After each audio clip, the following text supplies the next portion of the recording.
Inilah beberapa dari banyak mukjizat, karunia dan karya keajaiban dari seorang Santo Padre Pio.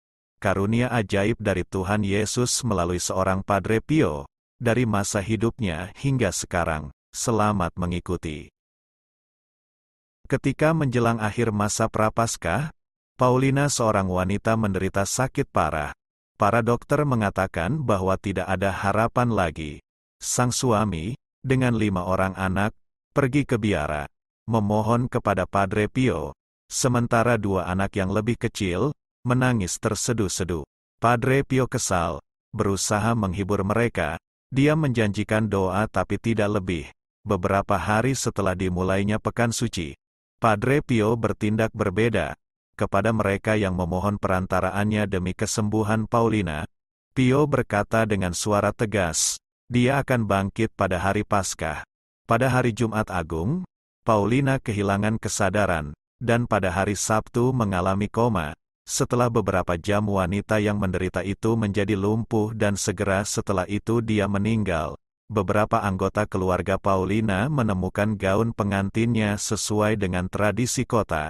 Yang lain, karena putus asa, lari ke biara. Padre Pio mengulangi, dia akan bangkit. Ia pergi ke altar untuk merayakan misa. Selagi menyanyikan kemuliaan, dan bunyi lonceng mengumumkan kebangkitan Kristus, suara Padre Pio dipecahkan oleh isak tangis dan matanya berkaca-kaca. Pada saat yang sama Paulina dibangkitkan. Paulina tanpa bantuan apapun turun dari tempat tidur. Dia berlutut dan membacakan, dengan suara keras, 3 kali, saya percaya, saya percaya, saya percaya. Lalu dia berdiri dan tersenyum. Dia disembuhkan. Sebenarnya dia dibangkitkan. Padre Pio pernah berkata, ia akan dibangkitkan, dan ia tidak pernah berkata, ia akan disembuhkan. Keajaiban sepeda motor. Pastor Honorato bercerita pengalamannya. Kejadian saat itu, pada bulan Mei tahun 1925, saya ke San Giovanni Rotondo bersama seorang teman saya dengan sepeda motor. Saya tiba di biara sebelum tengah hari. Setelah memberikan penghormatan kepada atasan saya pergi ke ruang makan untuk menemui Padre Pio guna mencium tangannya. Perlu diketahui nama model motor saya Wasp artinya tawon, dan Pastor Pio memberitahuku. Nak, apakah tawon itu menyengatmu? Saya cukup terkejut karena Padre Pio tidak melihat saya menggunakan apa, hingga tiba di biara. Keesokan paginya, kami meninggalkan San Giovanni Rotondo dengan sepeda motor tawon saya, untuk berangkat ke Saint Michel, sebuah kota kecil tidak jauh dari Saint Giovanni Rotondo. Tangki bensin hampir kosong. Jadi kami memutuskan untuk mengisi bensin nantinya di Monte Saint Angelo. Namun begitu kami sampai di kota kecil itu, kami mendapati semua pompa bensin tutup.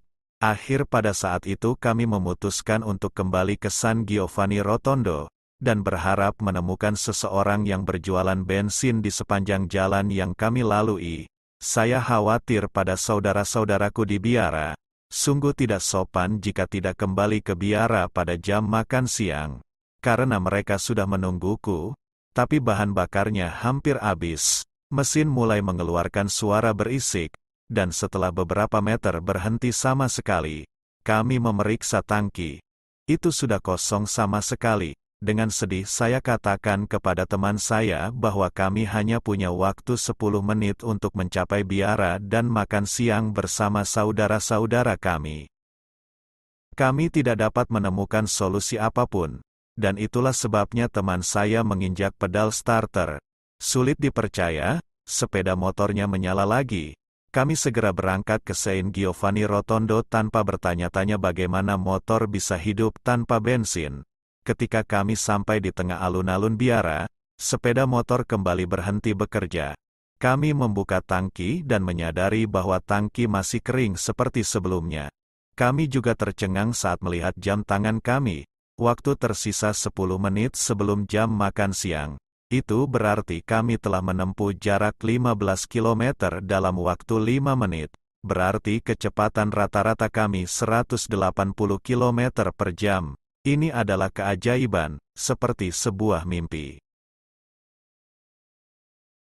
Seorang wanita bercerita, pada tahun 1947, saya berusia 38 tahun sedang menderita kanker usus. Kanker ditemukan melalui ronsen dan diputuskan untuk dioperasi. Sebelum ke rumah sakit saya ingin bertemu Padre Pio, untuk pengakuan dosa dan mohon doa kesembuhan darinya.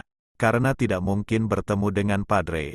Suaminya menceritakan masalahnya kepada salah seorang biarawan. Dia dan berjanji akan menyampaikan kepada Padre Pio. Dalam waktu singkat, saya diminta masuk ke koridor biara yang akan dilewati Padre Pio. Padre Pio berjalan melewati kerumunan.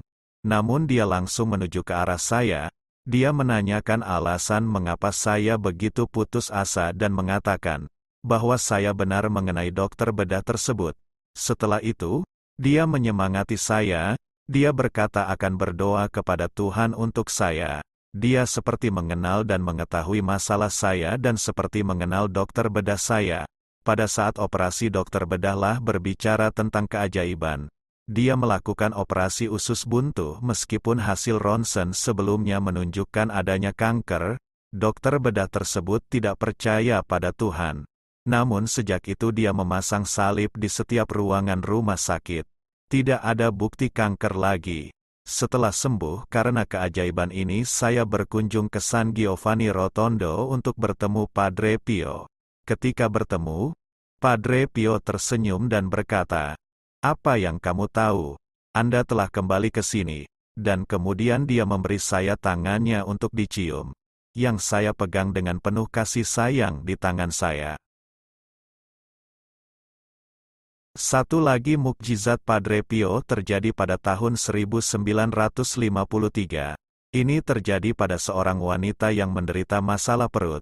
Ia sempat menjalani pemeriksaan kesehatan dan ronsen karena nyeri di bagian perut yang dialaminya. Setelah beberapa penyelidikan, dia mengetahui bahwa operasi segera diperlukan. Seorang teman wanita tersebut, yang mengetahui masalahnya, dia menyarankan kepadanya, "Tulislah surat kepada Padre Pio untuk meminta doa dan bantuannya." Wanita itu menerima jawabannya, yang mana Padre Pio menyarankan agar dia pergi ke rumah sakit. Di sana dia akan berdoa untuknya. Dia pergi ke rumah sakit dan sekali lagi menjalani pemeriksaan kesehatan dan ronsen sebelum operasi. Dokter yang sama terkejut saat mengetahui bahwa dia tidak lagi menderita penyakit serius. Setelah 40 tahun, wanita tersebut masih berterima kasih kepada Padre Pio atas bantuannya. Keajaiban di depan regu tembak. Seorang pria bercerita tentang ayahnya di hadapan regu tembak. Ia mengatakan bahwa ibunya berasal dari Foggia dan merupakan salah satu putri rohani pertama Padre Pio. Pada bulan April tahun 1945 ayahnya dihukum dan akan dieksekusi oleh regu tembak. Ibunya telah meminta Padre Pio untuk mengubah keputusan melindungi ayahnya. Ketika ibunya berada di depan peleton, tiba-tiba dia melihat Padre Pio muncul di depannya untuk melindungi ayahnya. Komandan peleton memberi perintah untuk menembak, tetapi tidak ada satu tembakan pun yang meletus dari semua senapan yang diarahkan pada ayahnya. Ketujuh anggota peleton dan komandan mereka tercengang, dan mereka memeriksa senapan pasukannya, tetapi tidak menemukan masalah apapun. Kemudian anggota peleton itu kembali mengarahkan senapannya mereka ke arah ayahnya dan Panglima memerintahkan prajuritnya untuk menembak lagi. Namun untuk kedua kalinya senapannya masih tidak ada yang berfungsi. Ini aneh dan misterius. Kejadian ini tidak dapat dijelaskan dengan akal sehat. Mereka akhirnya menghentikan eksekusinya. Setelah itu ayahnya diampuni karena tidak bersalah. Pada malam harinya, seorang insinyur sedang menginap hingga larut malam di biara.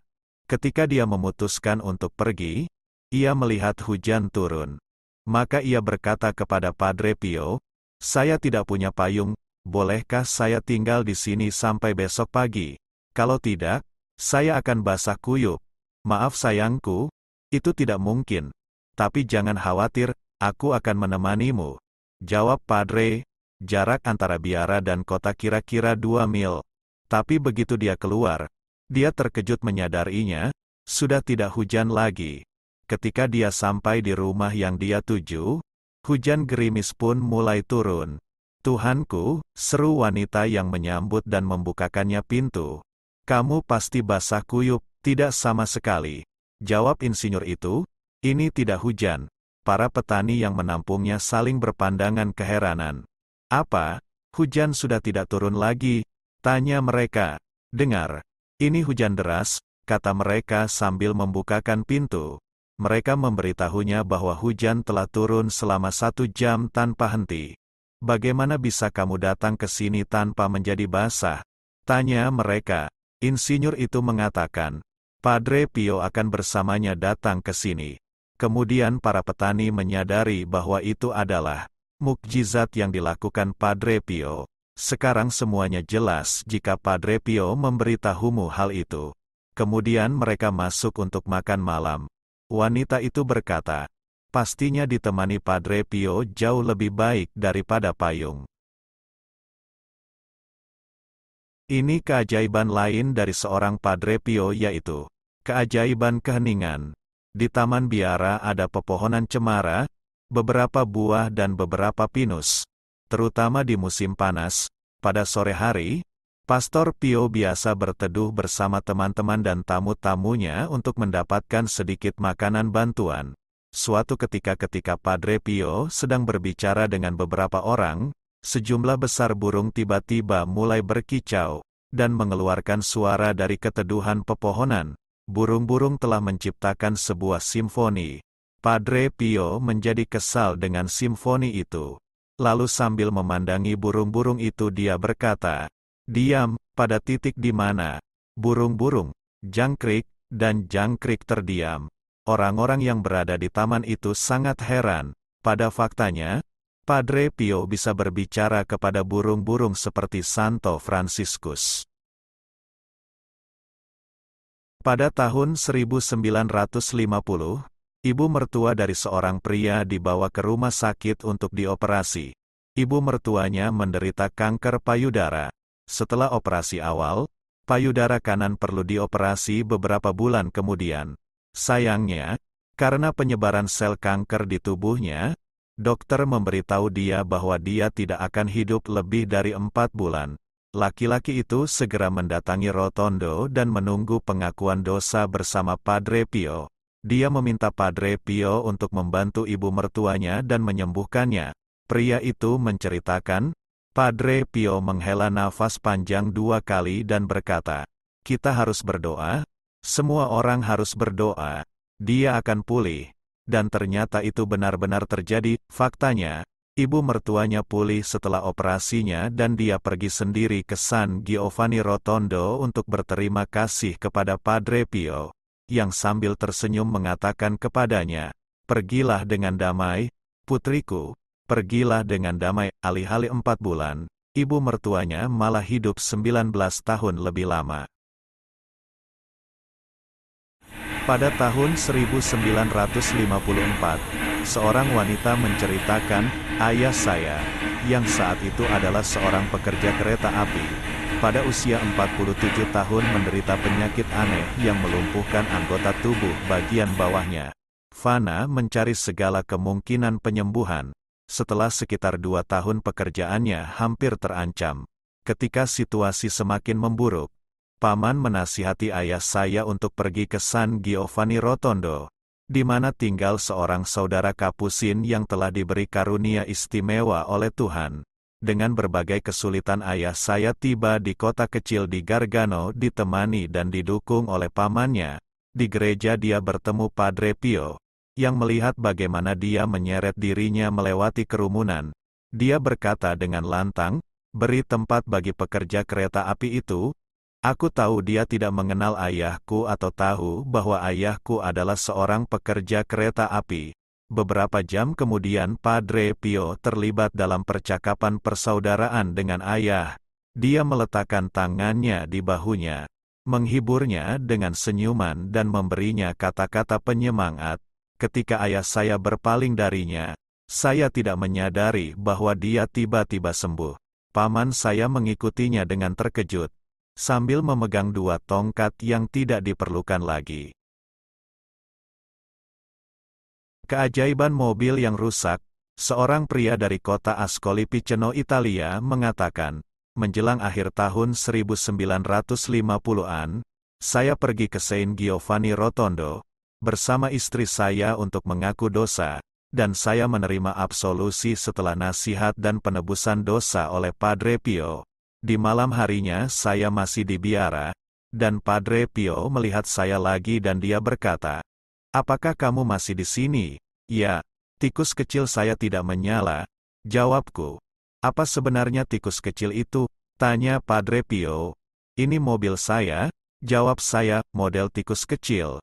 "Ayo pergi dan lihat," kata Padre Pio. Dia mempersilahkan kami untuk meninggalkan biara, dan kami pun pergi tanpa masalah.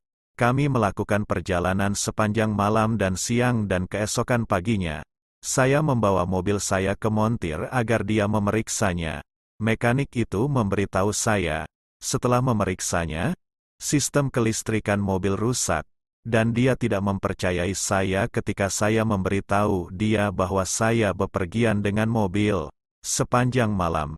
Faktanya, mustahil menempuh jarak 200 mil antara San Giovanni Rotondo dan Ascoli Piceno dengan mobil seperti itu, dan saya menyadari bahwa Padre Pio telah membantu saya. Jadi saya berterima kasih padanya dalam hati. Putra keluarga ini sembuh dari kanker dengan bantuan perantaraan Santo Padre Pio. Lazarus kecil menjalani operasi dan perawatan selama 9 bulan.